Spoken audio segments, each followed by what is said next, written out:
Friends, there is something terribly wrong. There was a time when Christians were not surprised by persecution, but they expected it. They faced death because they refused to offer incense to Caesar, proclaiming him to be Lord.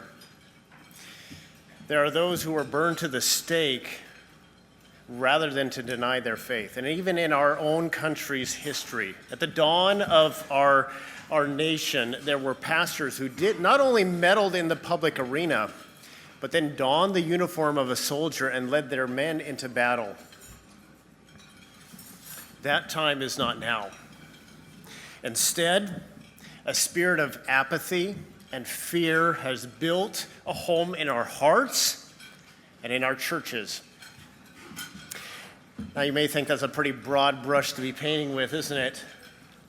Well, friends, when less than 10% of the Christian churches in this state are willing to participate in a petition that recognizes the biblical truth that there is a distinction between men and women, we have fallen a long way, and something is terribly wrong.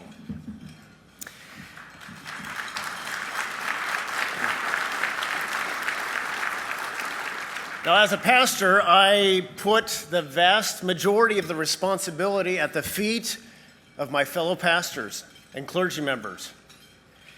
We, above all, should be bold and courageous. And instead, for the sake of conveying a sort of pseudo-love, we have compromised truth. Friends, the ministry of FPIW does a number of things. First of all, it helps inform us and invigorates our passion. It keeps us abreast of what's going on in Olympia, because honestly, none of us have the time to keep our awareness of every single bill that is making its way through the legislature. So FPIW keeps us involved that way. It also helps us to channel that passion once it's been aroused through Olympia 101s, through various training seminars that they put forth, and also email and text alert. Probably some of you have received those. And finally, FPIW helps you to connect with other people who have that same passion. I have been personally exhorted and encouraged by Joseph, by Kaylee, by Danelle, by Christy. So friends, I want to give you 3 action items. I'm a Baptist pastor, so we always have to have application. I'm going to give you 3 action items here. Number 1, in the midst of a vicious, heated, cultural, spiritual battle, please do not forget the hope of the gospel.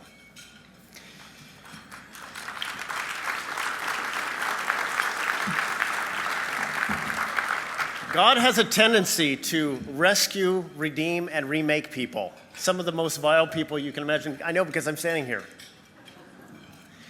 And we have a message that says you may identify as an L, a B, a G, or a T, but what we offer to you is that if you will place your faith and trust in Jesus Christ, you can assume a new identity. You can be a son or daughter of the King.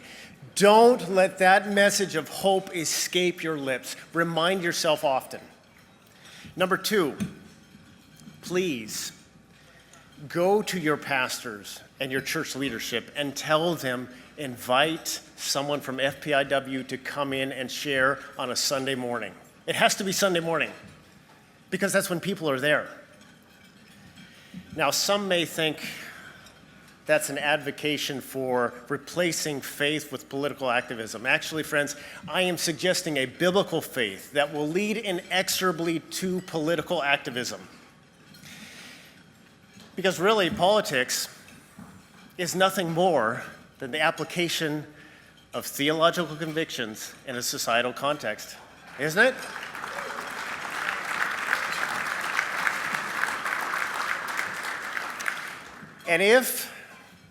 And this is a rather serious thing to say, if you're in a church where they absolutely have an abstinence policy regarding important political, social issues, and they simply will not mingle the two, I say this as a pastor, by all means, for God's sake, find a different church, one that is worthy to lead you.